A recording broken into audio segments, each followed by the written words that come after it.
বিসমিল্লাহির রহমানির রহিম। প্রথমে শুরু করি আমার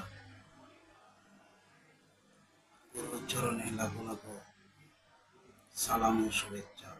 যিনি আমার জন্মগুরু মোহাম্মদ আলী, না মৃত্যু প্রায় 3 মাস বয়স, আমার জন্য দোয়া করবেন।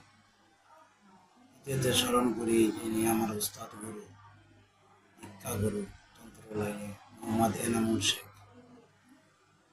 ওনার প্রতি আমার লাখো লাখো সালাম ও শুভেচ্ছা ও অভিনন্দন। আমি একটি কাটান মন্ত্র দিব, যদি আপনাদের ভালো লাগে তাহলে ভিডিওটা দেখবেন, বন্ধু বান্ধবদের শেয়ার করবেন। যে কোনো কাজে কাটাইতে পারবেন, যে কোনো কাজে কাটাইতে পারবেন। এটা কাটান মন্ত্র।